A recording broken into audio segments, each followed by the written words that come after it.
And welcome to our latest installment of Tech Talks. Today we're going to have our resident computer science professor, Dr. Coogan, talk to us about privacy and what data we end up leaving on the internet as we browse websites and go to places, and what that means for us. So I guess without further ado, Dr. Coogan. Thank you very much, and thank you everybody for coming. This is a topic that's very near and dear to my heart, something I've been interested in for a long time. So we're talking about privacy. We're talking about privacy as a subfield of security. By privacy, what we're talking about is how do we keep secret personally identifiable information, or how do we keep track of personally identifiable information. This has become very important and very critical over the last couple of years, and it's become important for one very simple reason. We are being watched. We are being monitored at all times, almost every day. So the first thing I want to do is just give you a couple of very simple examples. I've got 3 examples I want to talk about. They're all mobile app examples to get us started. And these are things that I did about 5 minutes of Google searching, honestly. I think 10 minutes I probably would have found 100 or so of these things. They're not the exception, they are sort of the rule. The first one, Grand Theft Android, great headline. There was a mobile app that users downloaded, and the app purported to tell users down to the second when the new release of Grand Theft Auto 5 was to be available for the PC. It's coming out this year, and so people would download it, and they would look at it, and they'd say, oh, like 4 more days, 3 hours, 5 minutes, whatever. Turns out the app was not produced by anybody officially connected to GTA 5. Turns out that what the app was really doing was installing software on your phone or mobile device that was keeping track of your geolocation data and your contacts and sending that to third-party advertisers. Okay. It happens, right? And it's probably not surprising to us that people out there would like to fool us into thinking that they're reputable people, and they want to steal our data. Okay. Jay-Z's Magna Carta album was released last year, and for a short time you could download an app that purported to allow you to download the new album. This app was released by Samsung. This is an official Samsung certified app. Turns out the app doesn't really let you download the album, it let you stream the album, which is a little bit different. People were a little upset about that. Also turns out that it was keeping track of your email contacts, your social networking sites, geolocation data, contact lists, your phone number, and your most frequently called phone numbers. Again, from Samsung. Okay. Last one I want to talk about. This comes from the Federal Trade Commission website, and that's important. I always remember the name. There it is. Golden Shores Technologies. You might have heard about this app. It's called the Brightest Flashlight app. And it basically turned your cell phone into a flashlight. It was free. Millions of people downloaded it. They used the flashlight. They liked it. It turns out it was doing the same thing. It was keeping track of geolocation data, sending this to advertisers. The reason I bring this one up, the reason this one's sort of new or interesting, is that the FTC charged them and actually fined them for violations. What they charged them with was their privacy policy did not explicitly say that they were taking your data and sending it to third-party advertisers. They didn't say they were doing that. If they had, they would have been fined. They wouldn't have been fined. Okay. So, what's the lesson here? The other 2 state that they were stealing? Yes. They did state it. I think they did, although I think the Jay-Z album is under investigation. But if they stated that they were sharing the information, they wouldn't have to. It's not illegal. And that's the point. That's the point of the first 3 examples. We have a choice, right? Caveat emptor. Buyer beware. We don't have to download the app, right? And so if we don't download the app, then we don't have to deal with this. And we are able to make a choice, and that seems okay. What doesn't seem okay, maybe, is when we don't get to make a choice. So the next thing I want to talk about is web browser cookies, and very simply, how they work, what they look like. So I'm the guy in the middle, this is my computer, and I decide I want to go to CNN and look at their websites. I say, hello, CNN, I'd like to read your website. And they say, of course, welcome. I'm going to label you user 123, and you're going to store this information for me, and then when you come back, you're going to share it with me again. And that way, when I know that it's you, maybe I'll tailor my content to you. Maybe I notice that you like to read the sports stories, so I'll move the sports stories up to the front.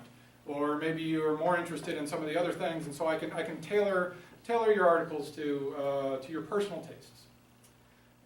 What we might not know is that we're also contacting the advertiser servers who are buying space on CNN server. And the advertisers are also sending us back some information and saying, oh, I'm going to label you as a user number, and I'm going to keep track of the fact that you came and you found me at CNN. Okay. Doesn't seem all that bad. The next day I go online and I go to Facebook, and ad guy is also buying time on or space on the Facebook server. So when I log into ad guy's site to get his advertisement that shows up in the little window, I send him the cookie information that I have saved, and I say, hi, I'm user 111, and I was at CNN yesterday. And ad guy says, great, thanks, I appreciate that. By the way, maybe write down that you were at Facebook today, and if I see you again, I'll keep track of that. So we're keeping track, right? We're building a database, and we're following users all around the internet, everywhere they go. And so we don't just know where they've been. We know when they were there, and we know how long they were there, and we know the sort of things that they were clicking on. It gets worse. And I'll say that a couple more times. Google Analytics is sort of web browser cookies on steroids. So what Google has done very smartly is they've gone to all sorts of big servers out there, and they've said, hey, if you share your information with us, we'll tell you all sorts of interesting stuff about it, right? You give us all of your user data, and we'll tell you how your users behave and what sort of things they like, and how to make them like your site better, or how to make them click more, or click on your advertisements, and so on and so forth. And while you're at it, put a little bit of JavaScript code on your site, and that'll help us out a lot. So we go back to CNN the next day, and CNN says, hey, user123, I remember you. Hey, Google, user123 was reading that article about the airline. He was also pretty interested in Kim and Kanye's wedding and some of the things that were going on. And oh, by the way, on my browser here, I start running the JavaScript code that CNN has embedded. And so I send some stuff out to googleanalytics.com saying, oh, by the way, in my browser history is CNN and People Magazine and illegalstuff.com and a few other things. Okay. So still not quite bad enough yet, right? Still not quite terrible. So who else? Why? Is it okay? Maybe it's okay that Google has this information. Maybe we don't care so much because all they're trying to do is make our life better. They're trying to give us advertisements that are tailored to us. They don't want to advertise Cadillac cars to me, because I don't like Cadillac cars. Maybe they want to tailor the ad to me and find something that I like. They're going to show me a Ferrari ad or a Lamborghini ad, something cool, right? The question is, who else has this information that we're sending to Google? Well, I think we know the answer. Everything that Google has, right, is also going to the government. And it's not just Google, it's Apple, and it's Yahoo, and it's all of these other companies. And why do we know that? We know that thanks to Edward Snowden, of course, and the revelations over the past year have been pretty startling. We know that the government is sweeping up all of our call data without our knowledge, right, and collecting it and data mining it.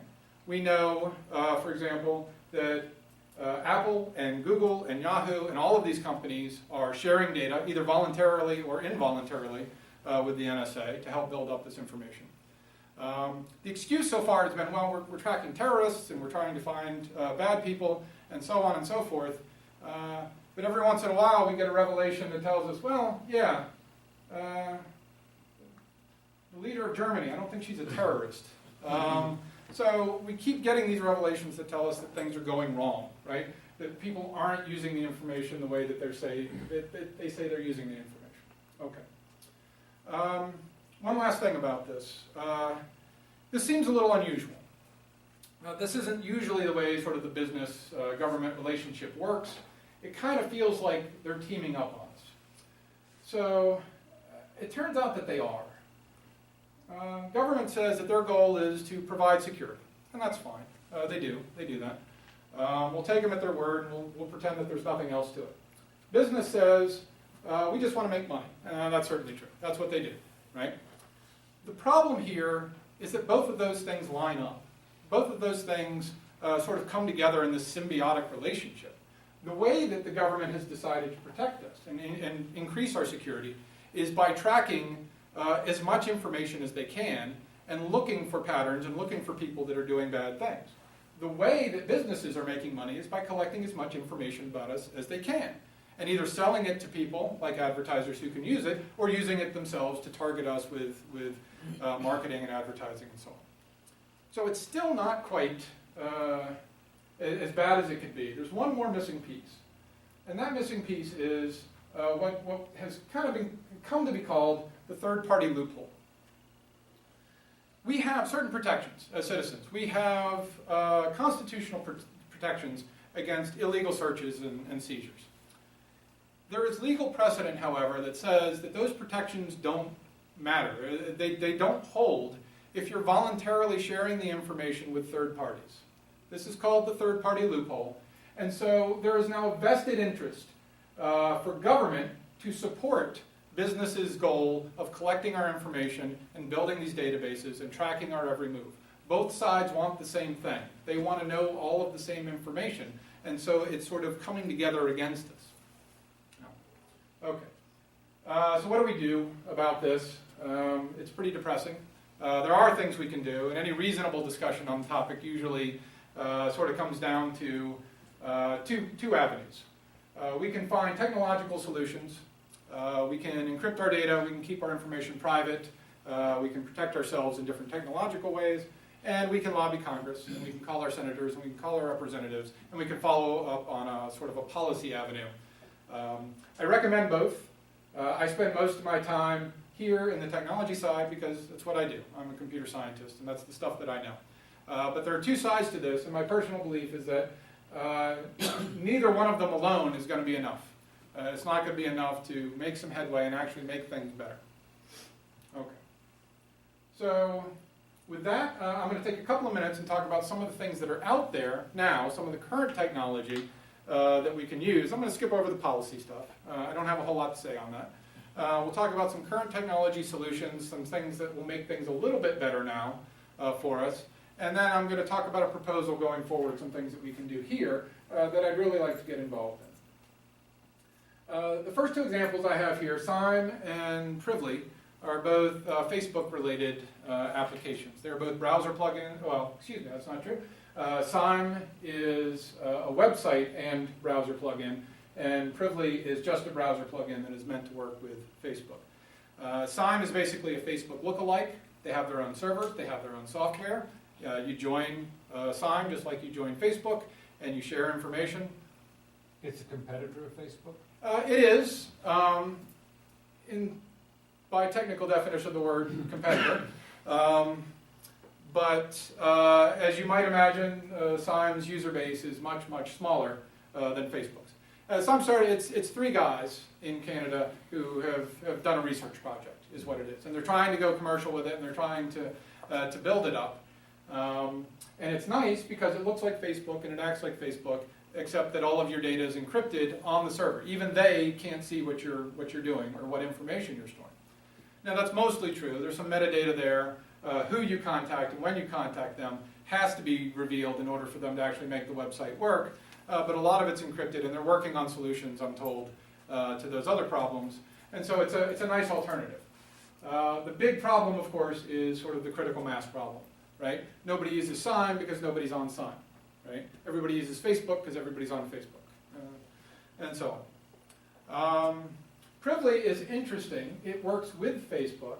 So real quickly, with the Privly plugin, you post information to Facebook, and the information is not actually saved to the Facebook servers. It goes to Privly servers. And what gets posted to Facebook is just a link, just a web address, maybe in your announcement or your status bar. And so all of your friends who have the plugin and who are in your circle, so to speak, they have your private key, and so when they go to Facebook, they see that web address, and the plugin automatically renders that web address by going out to the server, decrypting the information, and then displaying it, and so it looks fairly transparent.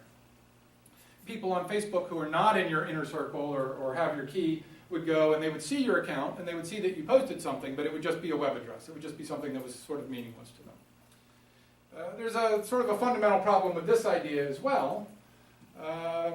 And that is that it works, but it works at the expense of Facebook.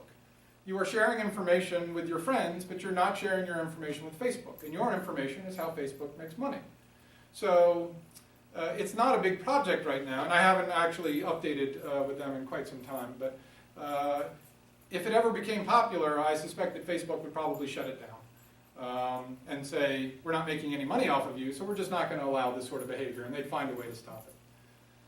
There's a bigger problem, though, with these two together, and I think it's worth pointing out. Personally, I feel like this is sort of the wrong target audience.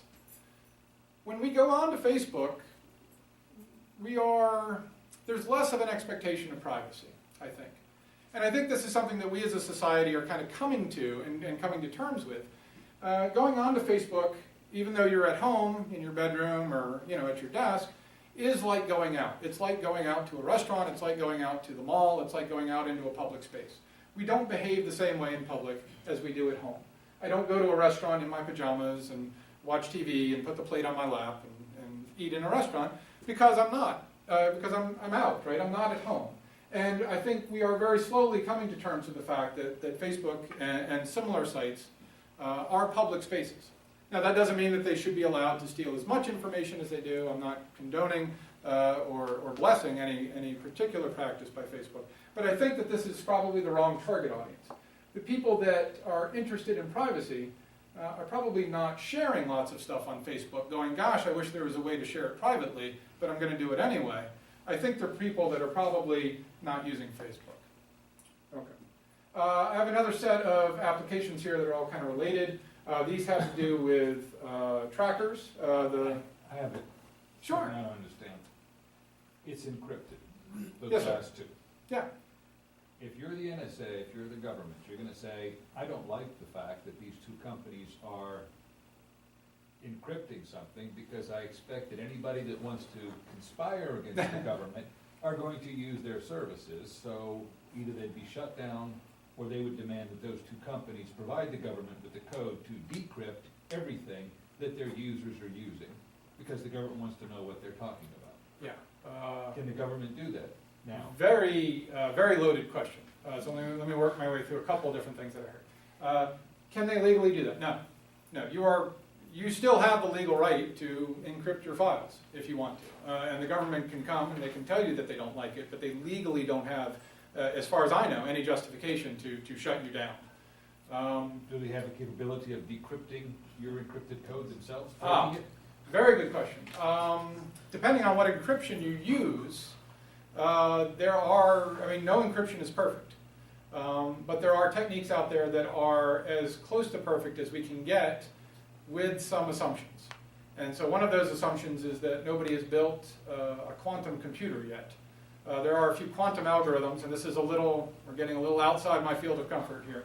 But there are quantum algorithms for breaking different pieces of encryption that if we ever did develop a real working full-scale quantum computer, that cracking these encryptions would be an easy task.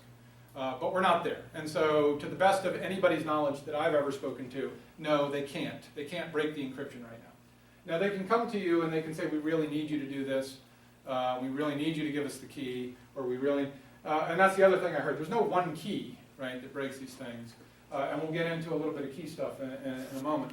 But honestly, what they're doing right now, one of the things they're doing right now, is they're just collecting all of this encrypted information and they're just storing it somewhere in the hopes that they can work on it later and that things will advance. And if we ever do get a quantum computer, they'll go back and they'll dump all of it. So, and I will come back to that topic. So if I don't, if you have other questions, please let me know. So there's a couple things here. Ghostry and disconnect are two different applications.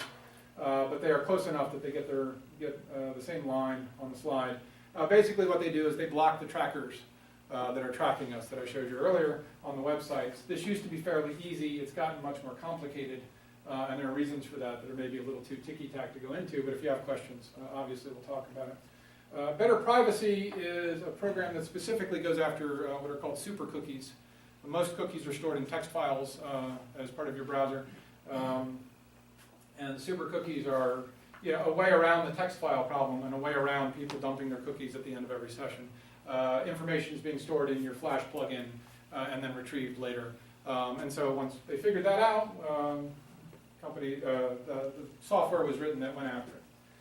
So this is a screenshot, and it's interesting for a couple of reasons. This is a screenshot of my browser, and I'm running Ghostry, which was one of the advertising tracker blockers that I mentioned on the previous screen. This is the display screen. I opened this up. That's not normally there, so my normal browsing experience is just like it would normally be, except there's a tiny little icon up here, and the number is way too small for you to see, but inside of a little bubble, there is the number 15, which indicates that there are 15 different advertising companies that are trying to track me. All I did was go to nytimes.com, and there were 15 companies that tried to load something onto my machine to track that I was there and where I'm going and what I'm doing with my day. I brought the display window up because I like the names. They're all so innocent and sort of just boring. Audience Science is probably one of my favorites. Dynamic Logic makes a lot of sense. DoubleClick is a pretty popular one. I think a lot of people have heard of those. And then the other thing. What do those names mean? What are they there for? These are the names of the companies, they're the name or of the company. server, right? Okay. Or subsidiary companies that is trying to place the cookie. The people that claim ownership of the server that's trying to place the cookie on my machine. This was interesting for another reason. I grabbed this screen cap this morning as I was kind of polishing up the slides, and I didn't realize it at first, but New York Times front page today, above the fold, if that means anything anymore, Obama to call for end to NSA's bulk data collection. So there's hope. This was good news and made me kind of happy. So. Yeah, he always says those things but never does anything. Yeah, well that's the other side, right? He's going to call for the end. So eventually he'll call for the end, and then the Congress will decide whether or not to actually end the end. Okay. One more sort of group or set of apps, and I bring these up because this is what I want to kind of move towards here. Several apps who all do sort of the same thing, and that is they encrypt private communications. And I feel like this is, unlike Simon Privily, which I mentioned before, this really is sort of a nice target audience, or target demographic, if you will, for these sorts of applications, for privacy applications. If I go out to a restaurant or I go out to the mall, I don't really have an expectation that nobody's going to look at me or see me. In the same way that if I post something on Facebook, my expectation is that people are going to see it. However, if I'm in my home and I call my friend who is in their home, I think there's a reasonable expectation that that conversation should be private and that there shouldn't be other people listening in. And so these are apps that are specifically designed to sort of make that happen. Things is Gmail encryption is a browser plugin, and it works kind of like the Privily thing. It makes everything very smooth and transparent. So you type an email and it encrypts it on your computer before it sends it out. So hopefully Google never sees it. Text Secure, I'm going to talk a little bit about this one because it turned out to be interesting in and of itself. It's an end-to-end encryption for cell phone text messages. Crypto call is video chat, the same sort of thing. Why was this one interesting in particular? I did a quick search. I went looking to see if other people had thought of this, and of course they had. Cell phone, text message, end-to-end encryption. Hundreds of hits, hundreds of Google hits. There are hundreds of apps that you can download for your cell phone that promise encryption. And I said, okay, well, let's look at just the free ones. Okay, still hundreds, fine. Let's look at the open source ones. Everybody know what open source means? The open source means that they publish their source code, right? Here's my program and here's the source code. I'm not trying to make any money off of it. Look through everything that I've done, convince yourself that it works the way that you want, change it if you want, do whatever you want with it. I look for open source end-to-end encryption of cell phone text messages, 3. Exactly 3. This was the most mature and the most fully developed one. There were a couple others, I forget the names right off the top of my head. So what's the likelihood here? A free app that does end-to-end encryption on text messages, what's the likelihood? Too good to be true. Yeah, too good to be true. No such thing as a free lunch, right? Okay. So I'm going to take this idea. I want to talk a little bit about the apps that are out there, and just say a few words. There's a lot of them out there, but there could be a lot more. And a lot of them that are out there are sort of bad. There are advertisers who are writing apps that are basically free because they want to track our information and they want to keep track of things. So why aren't there more? Why isn't this better than it is? I got two groups of people, basically, that are going to sit down and write an app to do this sort of thing. I could sit down and put in a lot of effort, write a good app, and something that does text messaging and full encryption, and it's going to take me a long time and a lot of effort, and so the expectation is that I'm going to get paid. I'm going to make money. So there's two ways to do that. I can sell the app, I can release it for free, and I can sell space to the advertisers. And if I'm a good guy, then all I do is push the ads out to the app so that the user reads them, and I don't track your information. But to be honest, people are willing to pay big money for that information, so it might be too tempting not to start collecting it eventually, especially when sales go down. So, I'm not sure what you just said. If somebody writes an app and somebody's buying ad space for them, Mm-hmm.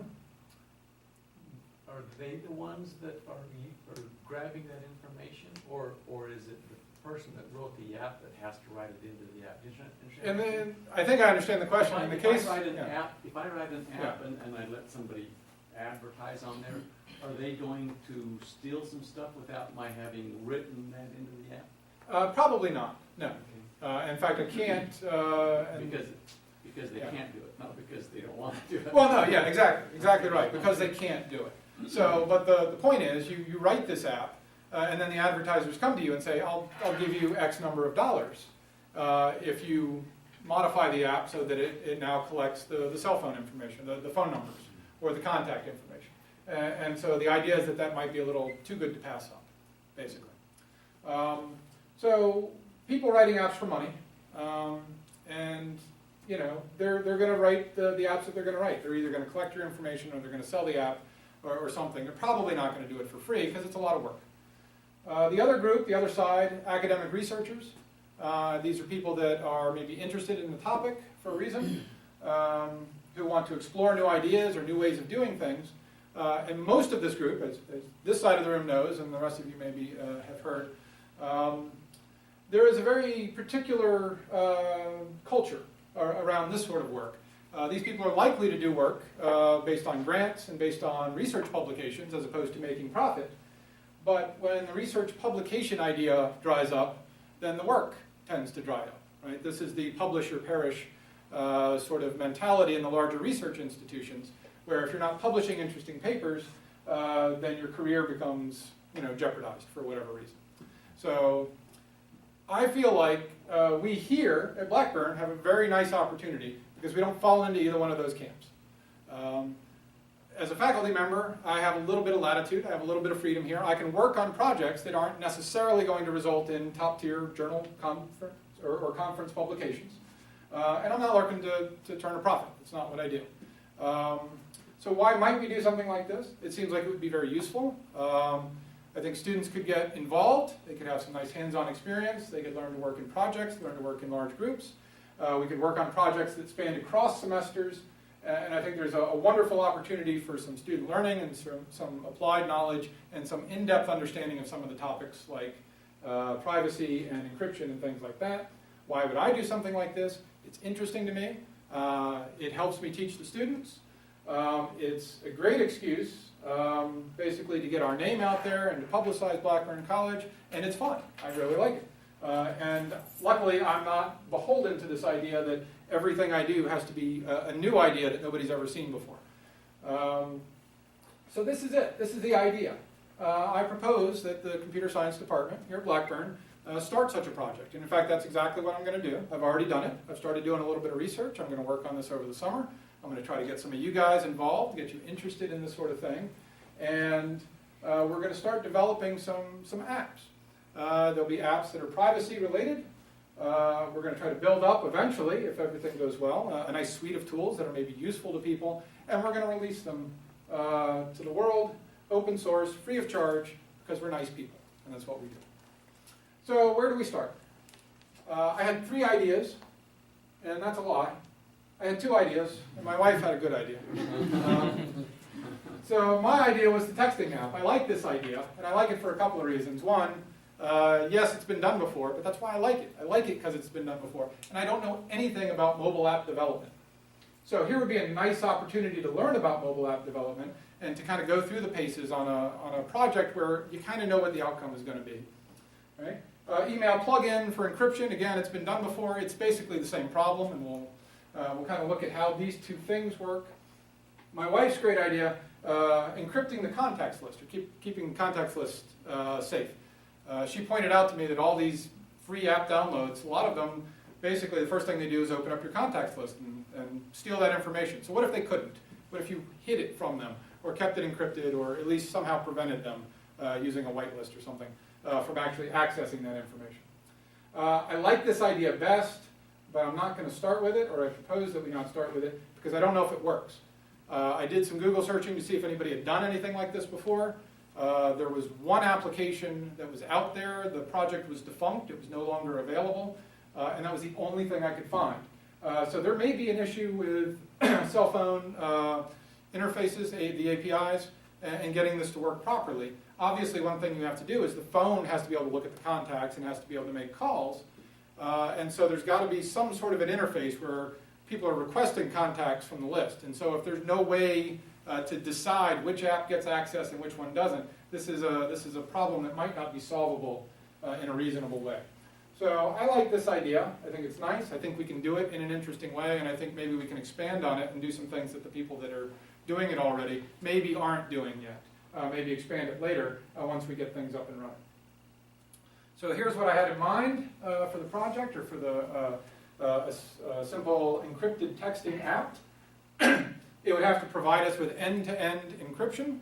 What this basically means is that the text message that I am sending to my friend will appear in readable form on my cell phone before it's sent, but once it's sent, right, it will leave my cell phone in encrypted form and will never appear in a readable form until after it gets to my friend's cell phone. So there'll be no point in the middle where the text will be readable. It will allow for perfect forward secrecy, which is a term most of you have not heard before, and I'll come back to and I'll explain exactly what that means, but I'm going to build up to it. It should have the look and feel of normal texting. It should not be unnecessarily cumbersome. It should not have a lot of extra stuff. Ideally, no extra stuff. It should look just like texting. And of course, it's going to be released open source if we get it to work, if we get it up and running. So this is the idea. Yes? End-to-end encryption, but the NSA still is going to know that you sent a secret message to Absolutely. somebody. Absolutely. There's And no that getting is, around that. well, I don't know. So I'm going to come back to that thought as well. Right now, in order for this to work, and the way that the current applications work, is exactly that. They encrypt the message, and then they send it through normal channels.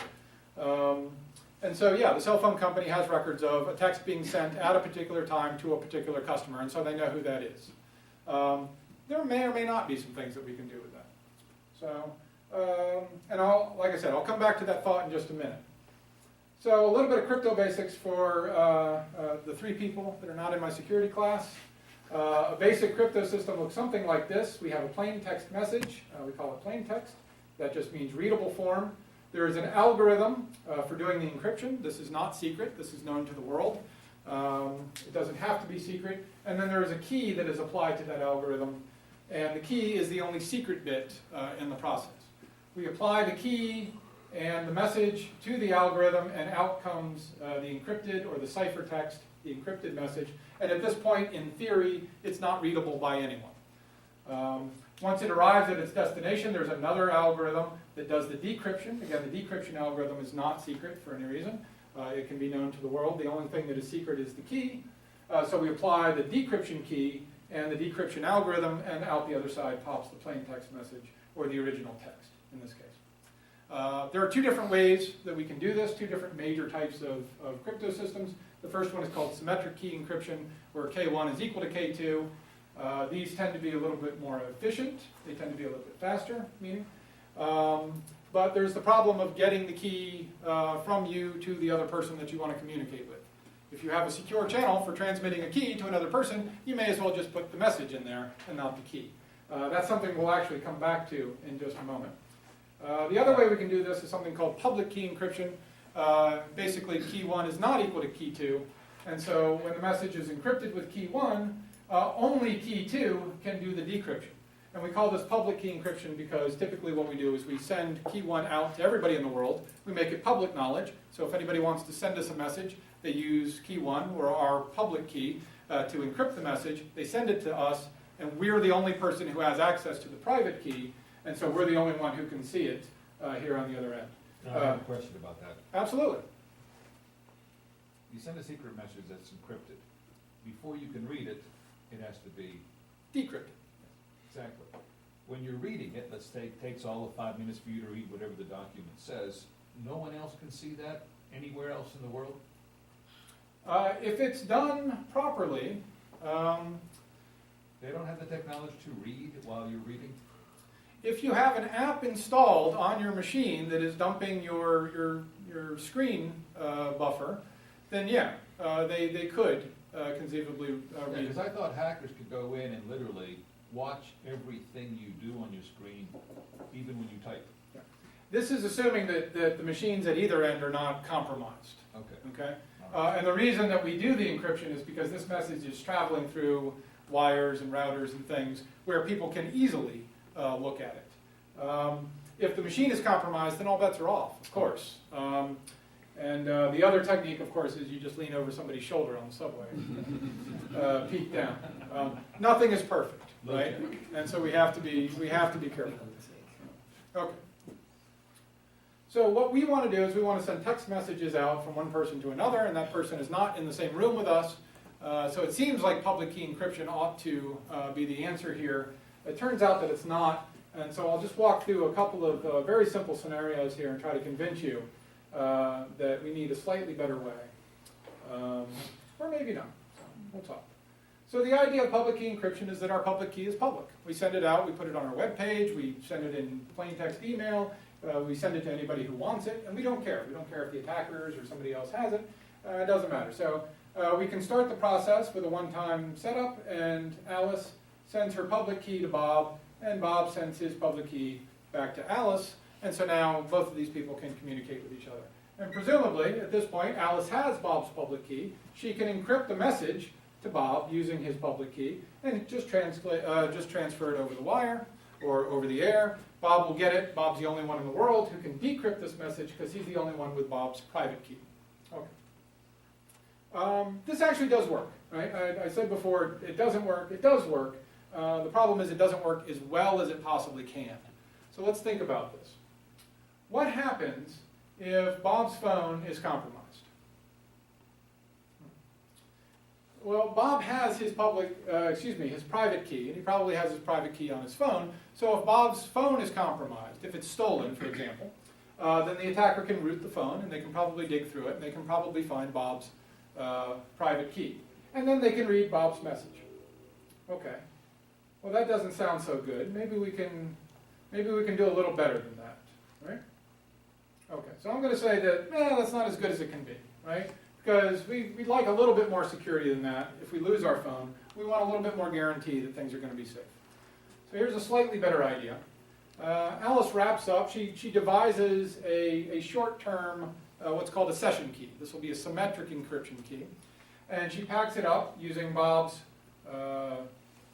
public key and sends a message to Bob. So now Bob has case of S, which is a symmetric key that can be used for data transfer. Alice then encrypts the message with the symmetric key, sends it to Bob, right? Bob reads the message, decrypts it, reads the message, and then smartly throws the symmetric key away, right? So now, Bob's phone might be compromised, but the key that was used to do the encryption is nowhere to be found, and we'll assume that Bob can do this and do the deletion well enough that he doesn't have to worry about it. So we can't read the message here because we don't have Bob's private key, right? Or do we?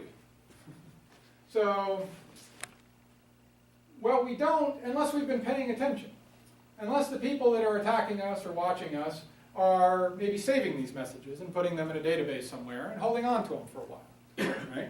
So if they're doing that, then we find Bob's lost phone, and we find his private key, and we go back to our database, and we start trying it on different messages, and lo and behold, we find the message with the symmetric key, and so we use the symmetric key to read the message.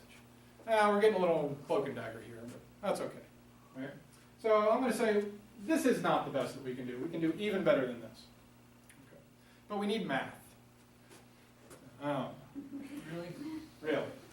Sorry, Barry. We need some math to do it. And what we're going to use is something called Diffie-Hellman key exchange. This is an idea that was thought of about 40 years ago. It's still in practice. It's still used widely, and it still works. Even though we've not mathematically proven it to be secure, nobody's broken it yet. So here's the idea. We've got some number g, that's a generator. We've got some number p, and so what we care about is raising g to a power and then taking the modulus. So we're going to call this g to the a mod p. G, p are both public values. We don't care who knows them. They're allowed to be out there. They're not a secret. So what's going to happen is Alice is going to pick an appropriate g and p for the algorithm, and then she's going to pick a secret value a.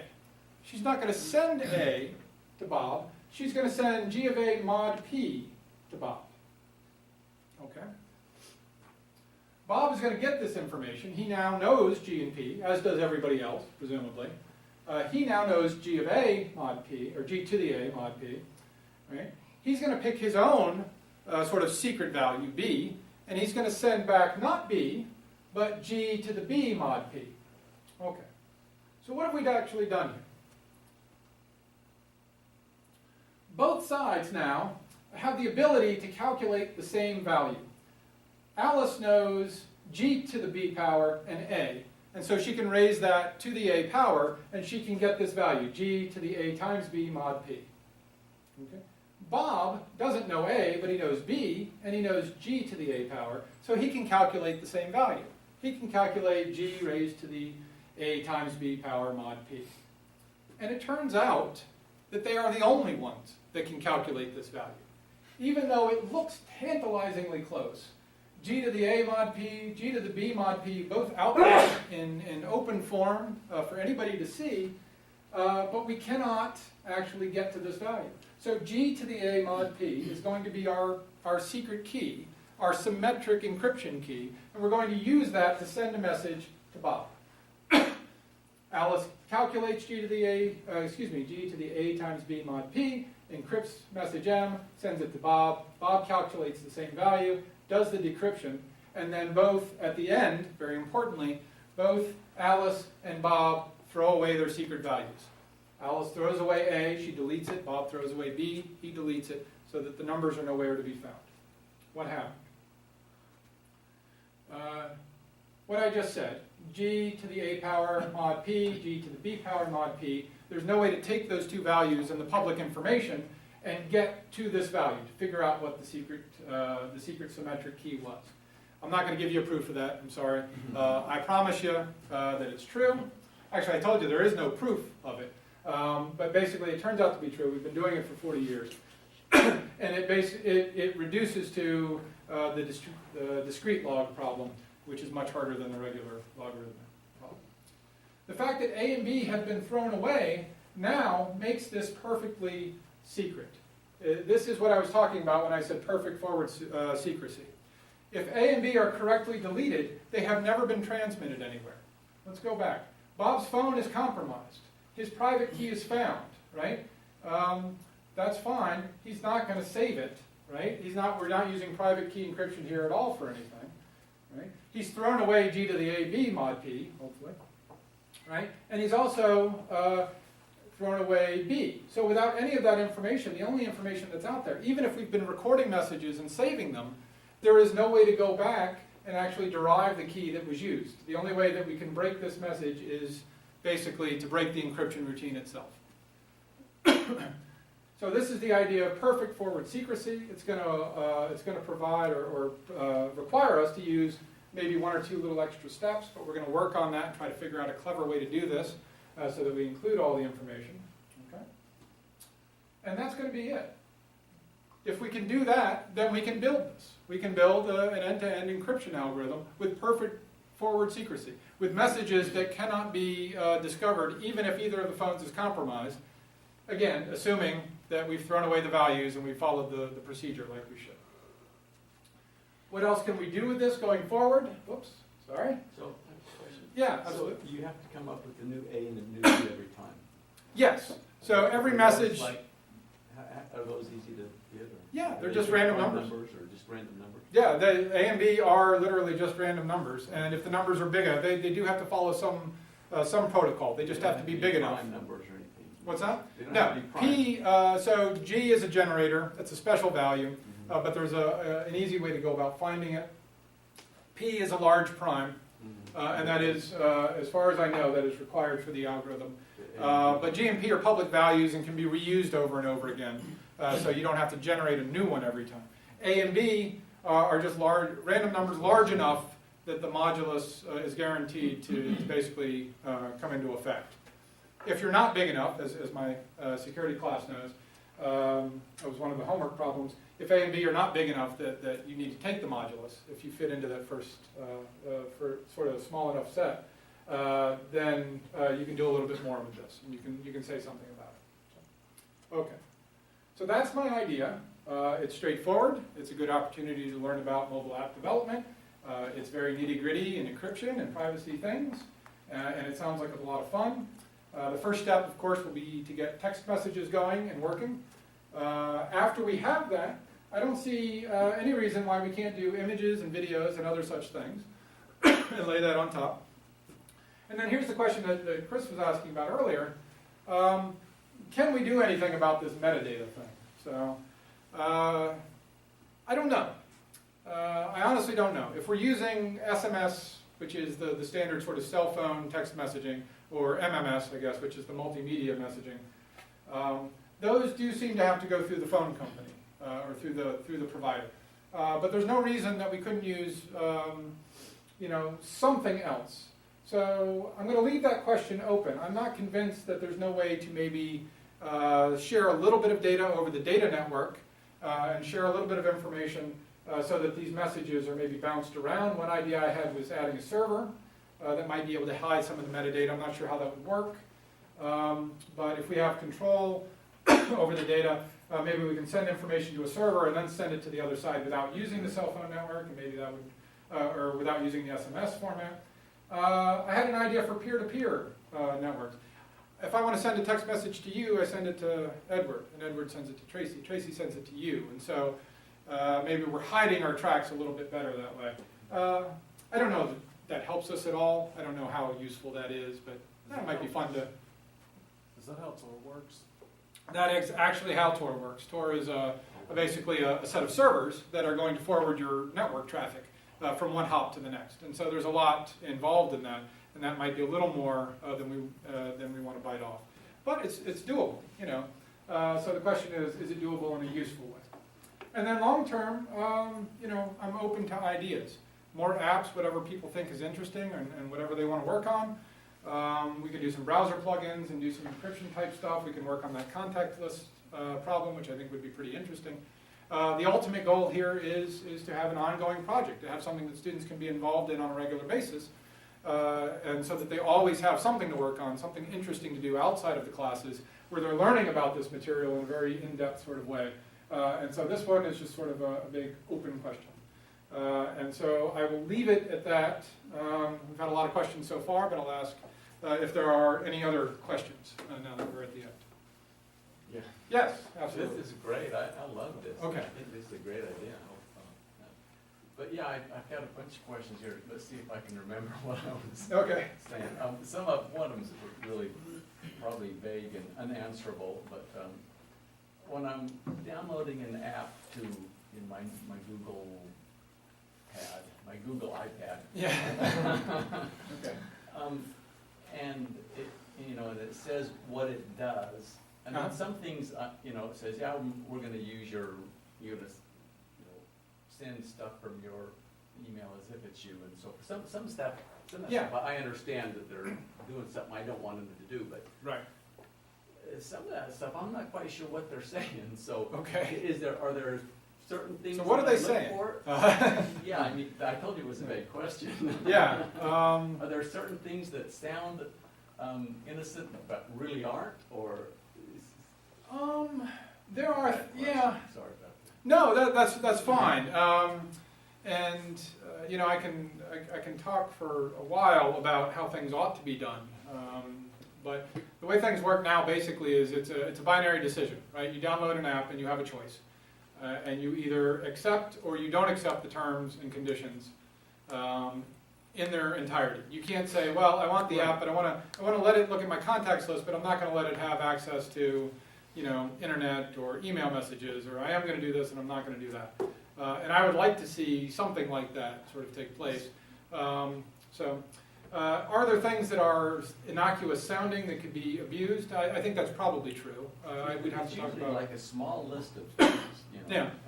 And they all look, seems okay to me, but I just don't trust that, you know, I don't. Yeah, and at the risk of undoing what I've done, and what I've done is tried to scare you, the risk of undoing that, there are a lot of apps that are pretty innocuous. I mean, they want to make money, and they want to make money off of ads, so they're free. And in exchange, you get to see the ad at the top of your screen anytime you're using the app. And I have a few games on my phone that are like that.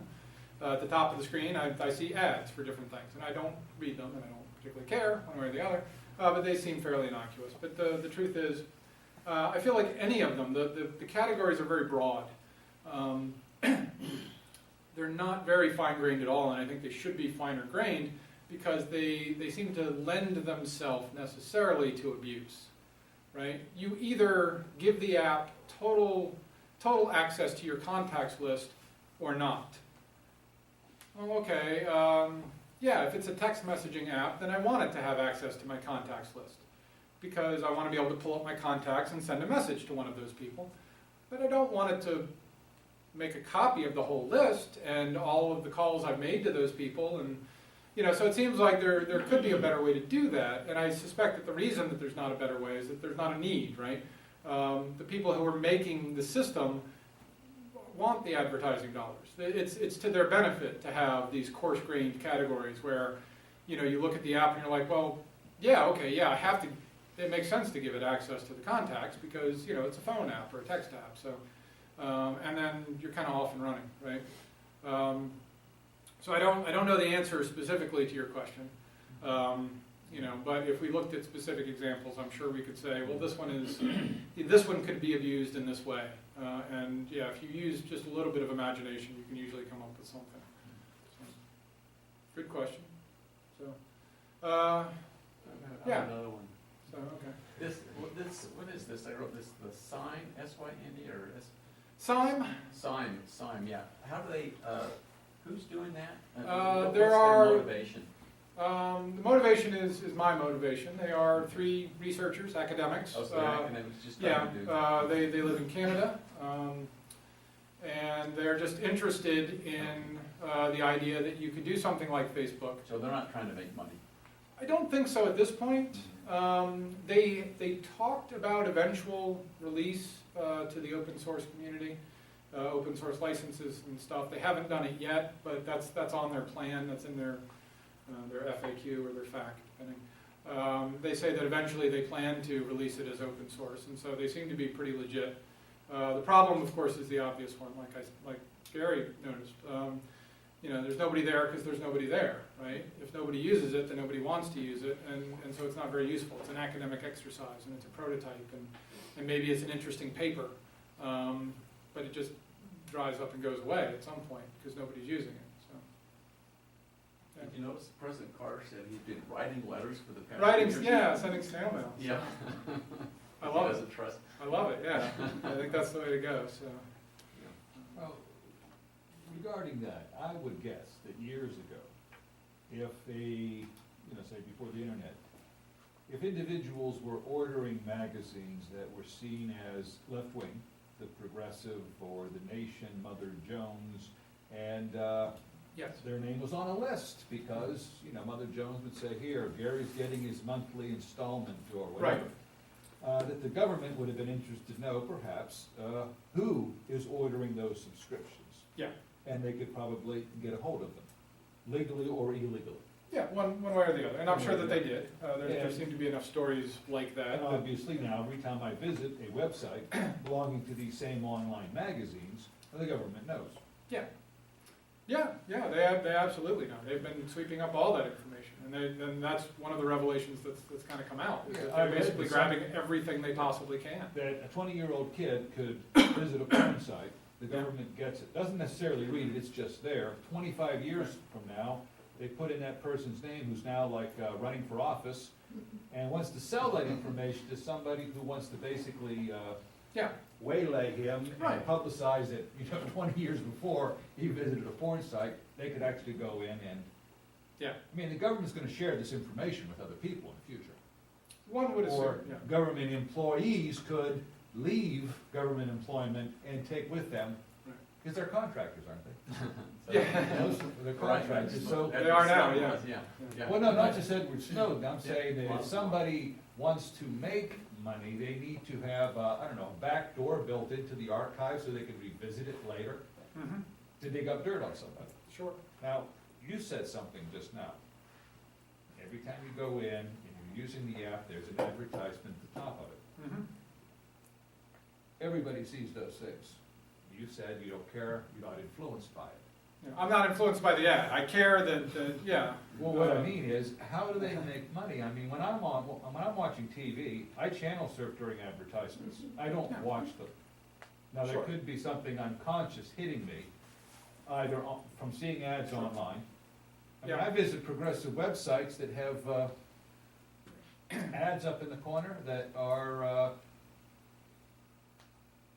don't know about, you know, they're like marriage things to try to hook up with Asian women, because I Yeah. visit Asian online, or Asian Times online, Yeah. and they'll have an ad there. Yeah. Because they're selling space, so that website's getting money from that ad company. Do you know for a fact that the ad company makes money off the ads on some of their websites? I can't answer your specific question because I don't have any data on it. I can tell you the last relevant thing that I heard, which was many years ago. We were talking about spam email, which is sort of the same concept, right?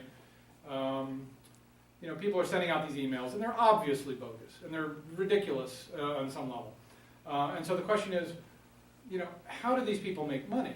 You know, they send you an email out of the blue. It's got poorly spelled words. It wants you to like send them their, you know, your bank account information. I mean, no person in their right mind would do this. But the great thing, great in quotes, about spam is that it's very cheap. So you combine it with some sort of malware distribution where you take over a botnet, a network of compromised computers, and you use them as servers to send out the spam.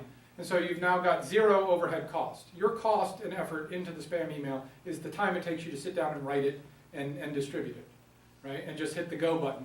And now there is zero cost, and you can send out millions and millions and millions of these. The number I heard years and years ago was they need a hit rate of 1 in 50,000 in order to turn a profit, essentially. And that seems like pretty good odds. Because I would say that more than 1 out of every 50,000 people is probably going to fall for one of those emails. So the question is, you are ignoring them and you're not seeing them. But they probably don't need a huge hit rate. I mean, it's not like buying ads on TV where, you know, there's a very real cost. It's $1 million a minute to buy an ad for the Super Bowl or $2 million a minute or whatever it was.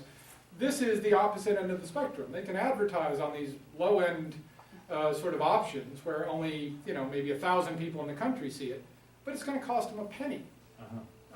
And if one person buys something, then their profit margin is huge. And so it's just, it's a numbers game, basically.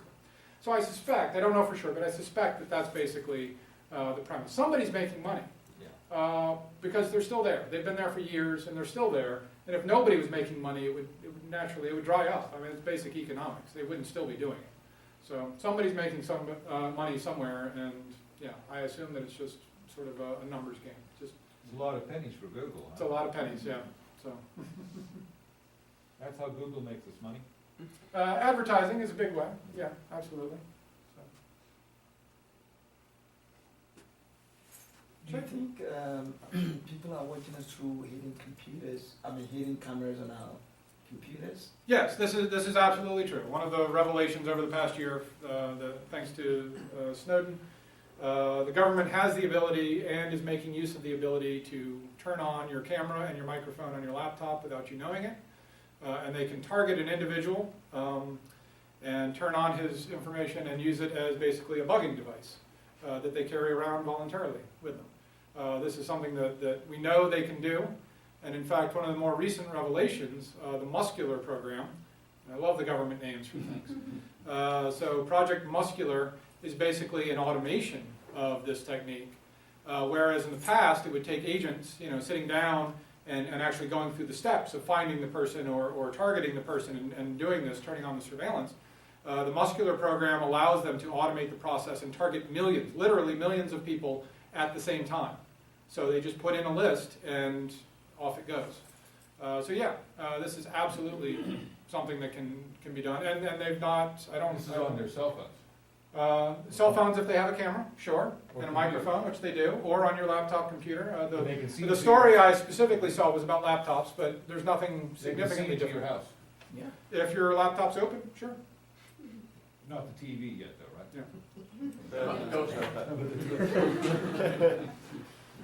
Will they be able to do that one day through the TV? No. No. No, there's no camera on TV. If you put a camera on the TV, then they can do it. So where is this all being stored? I mean, this is a whole lot of data. It is, yeah. The NSA famously, it was revealed that they were building a data center in, does anybody remember Utah? West Virginia, I thought. Utah. Salt Lake City. And they were, yeah, they basically just Those mountains. bought lots and lots of land and started putting a building up. So yeah, this is a lot of data. All thanks to that admiral who said he's gonna sweep up everything. Yeah, Can't remember his name, though. I don't know. Don't remember. Shane?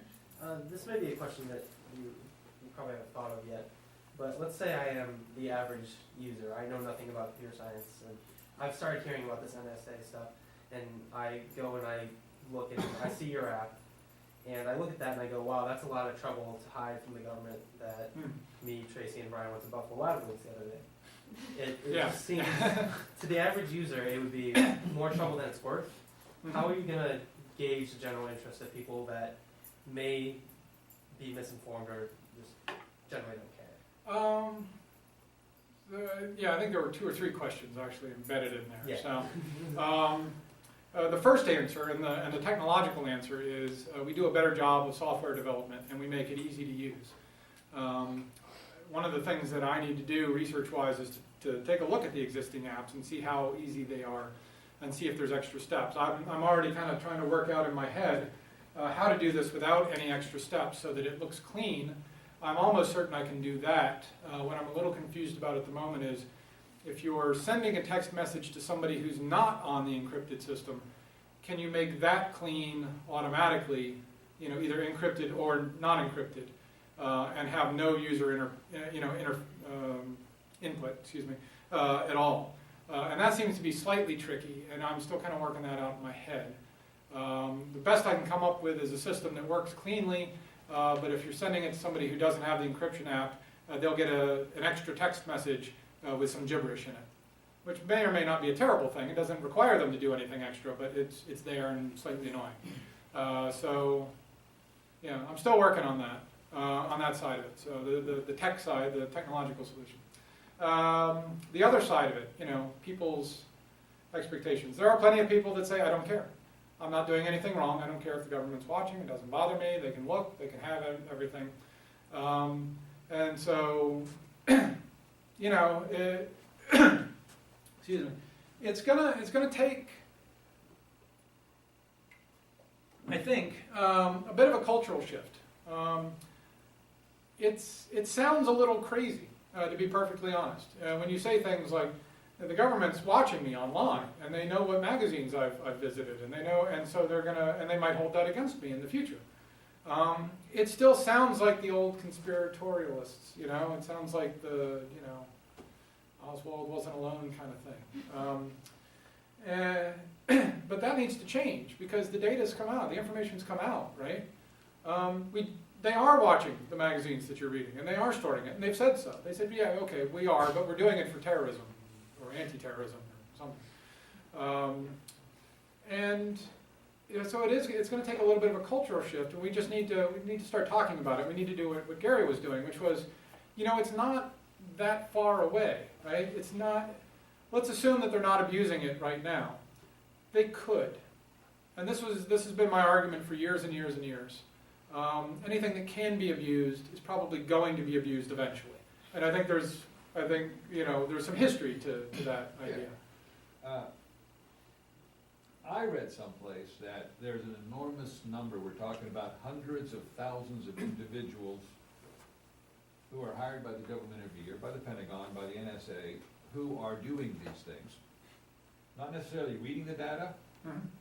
but there's no checks made on these people at all. Oh, They're yeah. subcontracted down. If somebody wanted to say, oh, just to have fun, I'm gonna go after this particular person because look what I have on them, Yeah. and use that information to, Snowden had said in one of his interviews that other, and what was he? He was a consultant. What was his job title? Analyst? I think analyst. So he was a Other- systems something. yeah. So other people that he worked with, other coworkers, other analysts, whatever word you will, would use the system to, basically follow their crushes around and keep tabs on people that they thought were cute or Some of them interesting. are checking up on their ex-spouses. Some of them checking up on There exes. was even Yeah. a name for that. It was such a, Yeah.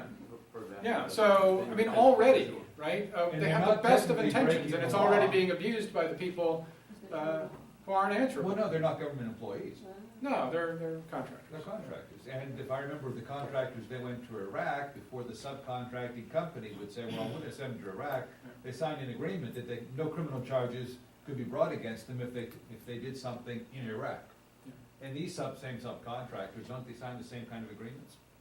I have no knowledge of anything like The that. people that hired Snowden, are they liable? Can the government do anything against that company? No idea. Did they do a Honestly, background check of the yeah. man? No idea. I was always wondering where he So, got his expertise yeah. from, because he doesn't have a college degree in computer science, does he? He learned it when he was a kid. Yeah, I think that's right. The short answer to the question is, we have to start having this conversation, and we have to do it in a reasonable way, and not come across sounding like crazy people. It is happening, right? The things that we're talking about are not things that could happen. The things that we're talking about right now are things that have happened, and the information has come out. So let's talk about the things that have happened, and we can speculate about how much worse they could get, over time. But this has been going on for, a short amount of time, relatively speaking. Create a class called Ethics in Computer Science. Yeah, sure. So where's Of course, the Gen Ed? you know. Yeah, there's our Gen Ed guy. Bring that up to the committee. There's a lot of money to be made out there working for those consultants. How much Edward Snowden was making, over $150,000? Oh, something, yeah.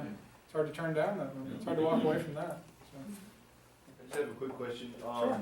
I was wondering about the different levels of encryption, say on like different platforms like Android and Windows Phone, because I have a Windows Phone, and it would seem that like based on the way that the phone is set up, that it wouldn't be able to encrypt messages the way that you say they would. But I don't know. That's just the way I feel. Two thoughts on that.